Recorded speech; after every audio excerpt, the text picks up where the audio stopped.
Muy bien, arrancamos este último bloque ya con la presencia del economista Luis Palma Cané para analizar los principales sucesos económicos en el ámbito internacional. Luis, ¿qué tal? ¿Cómo andás? ¿Qué tal, Alejandro? Un gusto, buenas noches. Bueno, gracias por participar una vez más aquí en Café Financiero. Bueno, Luis, ¿cuál es la evolución que se viene dando en la economía global tras los efectos de la pandemia de coronavirus? Yo te diría que lo que está pasando era previsible, obviamente no la pandemia, pero sí los impactos o los efectos que iba a tener la pandemia, sobre todo que como todo el mundo sabe, esta epidemia tiene características muy disímiles a otras porque es altamente expansiva y todavía no existe sanitariamente un remedio para contrarrestarla. Entonces, lo único que sanitariamente se encontró fue el confinamiento social y económico, y por lo tanto esto generó rápidamente una crisis de oferta, porque evidentemente al cerrarse la actividad productiva no había producción de bienes y servicios, Claro. y casi simultáneamente una crisis de demanda por caída de ingresos, por no generar evidentemente la oferta que encontrara su demanda. ¿Hay, Luis, Entonces tenemos una, disculpa, ¿hay alguna estimación de cuánto va a caer el PBI global este año? la estimación que tenemos del PBI global es la última del Fondo Monetario, que es alrededor entre el 6 y el 8%, lógicamente con mucha disparidad entre los mínimos y los máximos. Claro, justamente, ¿no? Argentina Cuáles está son, por lo que cada... si tenés la información, cuáles son, ¿no?, los países que están siendo, ¿no?, más afectados por la pandemia y aquellos que están teniendo un mejor desempeño? Los países que están más afectados por la pandemia, te diría que son los emergentes vulnerables, que ya venían vulnerables. Quizás el ejemplo mejor, Alejandro, es Argentina, porque Argentina, la crisis que está padeciendo ahora no nació con la pandemia, venía con una caída de 5 puntos en el Producto Bruto del primer trimestre y va a caer entre el 10 y el 15%. Yo te diría que ese es un extremo, y del otro lado de la punta está China, que es el único que estaría creciendo entre el 1 y el 2%. Todas estas estimaciones, Alejandro, están en función de que no aparezca el famoso y temido segundo brote. Si esto aparece, el recupero que se está dando en este momento de la actividad económica, porque convengamos que el segundo trimestre a nivel global la caída fue no menor al 15%, y por lo tanto para que a fin de año en promedio el PIB global caiga alrededor del 5 y pico, 6%, requiere una mejora de la actividad económica en el segundo semestre, y eso va a depender en forma prácticamente total de que no aparezca un segundo brote, porque si aparece un segundo brote, vamos a volver, como en la Argentina, a un confinamiento social y económico que va a deteriorar todavía más el nivel de actividad, y va a ser más complicada la recuperación a partir entonces ahora en ese esquema en el 2021. Se ha dicho de otro modo, para hacerlo sintético, si no hay segundo brote de la epidemia, el pronóstico es que a nivel global en el segundo semestre va a haber una recuperación de la economía, a tal punto que en ese escenario para el 2021 se prevé un crecimiento entre el 3 y el 5% de la economía global, siempre con muchas disparidades individuales.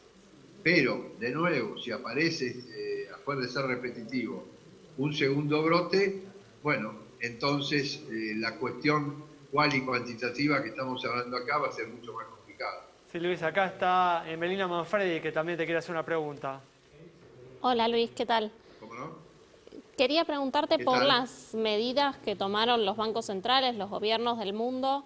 ¿Cómo las viste? ¿Tenían otra chance de hacer otra cosa? Y en todo caso, ¿cuánto tiempo puede durar esta super expansión monetaria y estímulos a nivel global?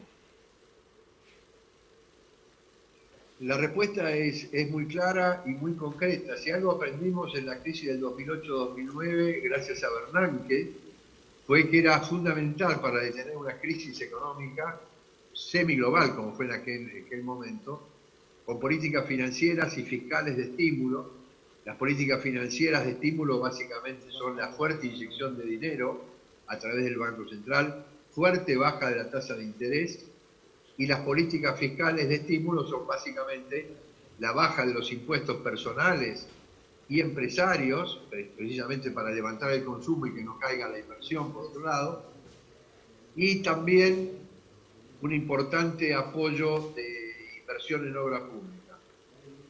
Esto se aprendió a tal punto que con esta epidemia las políticas fiscales y monetarias de estímulo, sobre todo de los países más desarrollados, que tienen más capacidad para hacerlas, fue prácticamente hasta ahora 4 veces el monto que se hizo en el 2008-2009, estimándose que a la fecha, más o menos, las políticas financieras implementadas o definidas a implementar de estímulo van a alcanzar entre el 8 y el 10% del PBI de esos países, cuando en el 2008-2009 apenas alcanzó al 3-3,5%. Lo importante para mencionar respecto a tu pregunta es que estas políticas financieras y fiscales de estímulo han sido fundamentales para evitar que esta crisis económica, que ha sido fuertísima, hubiera sido dramática, digamos. Sin estas políticas fiscales y monetarias de estímulo, estos números que estuvimos hablando podrían multiplicarse fácilmente por 2 y la recuperación sería mucho más difícil. Respecto al tiempo, claramente las entidades financieras y fiscales de cada uno de los países han dicho claramente, sobre todo el más explícito ha sido la Reserva Federal de Estados Unidos y el Banco Central Europeo, también ha sido el Banco de Inglaterra y el Banco de Japón, que estas políticas financieras y fiscales no solo no se mantendrán en los niveles actuales hasta todo el tiempo que sea necesario, sino que en caso de que fuera de necesidad aumentarlas, no va a haber ningún problema en aumentarlas, con el objetivo básico de que los niveles de empleo y los niveles de actividad puedan recuperarse lo más rápido posible dentro de esta pandemia que obviamente es la que ha provocado todo este tsunami. ¿Y qué pasa, Luis, en el caso de las economías más vulnerables, como la Argentina? ¿Qué costos va a tener que enfrentar después la economía, ¿no? Después de hacer este programa de estímulo de alguna forma? Mirá, en el caso de la Argentina es un caso muy, muy particular, porque la vulnerabilidad, yo te diría que está entre los primeros 5 economías medidas por su grado de vulnerabilidad. El principal problema puntual para este tema, más allá de todos los problemas que venimos arrastrando hace más de 70 años en este país, es que la Argentina, por el nivel de endeudamiento que tiene y el mal manejo, la mala praxis financiera que tuvimos con la deuda, de los últimos 3 años, incluido este primer semestre del gobierno, ha hecho que la capacidad de endeudamiento en los mercados externos para la Argentina sea 0. Con lo cual, estos programas financieros de inyección de dinero, y en el caso específico de los programas fiscales de protección al desempleado, a los niveles de pobreza, a los indigentes, etcétera, implica que, como en todo lugar del mundo, hay que financiarlo, pero como la Argentina no tiene capacidad de financiamiento, de endeudarse en los mercados, la única alternativa que tiene es emitir. Y la emisión ha sido muy fuerte, al punto tal que hoy ha sido casi del 60-65% de la base monetaria que había al principio del famoso 20 de marzo. Y entonces el impacto que va a tener cuando esto empiece a recuperarse, ¿qué hacer con esa cantidad de dinero que hoy está absorbida por el Banco Central, pero que en algún momento hay que desarmarla? Y entonces ahí el problema va a ser que hoy no tenemos inflación, tenemos una inflación tremenda a nivel mundial, pero es el 2% mensual, que para la Argentina hoy parecería una cosa buena, es pésima, Muy bien, Luis. pero, digamos, estamos acostumbrados. Muy bien, Luis. Perdón. Muchas gracias, tenemos que ir cerrando. Gracias por participar una vez más en el Bueno, Café Financiero. simplemente el mensaje es que si no podemos absorber en el futuro esa cantidad de dinero, una mayor inflación estaría a la vuelta de la esquina. Muy bien, Luis, muchas gracias. Cerramos el programa de hoy entonces con el análisis del economista Luis Palma Cané sobre la situación de la economía internacional, cuáles son los países más y menos afectados por esta grave pandemia. Nos reencontramos el próximo miércoles a las 20:30 aquí en Metro.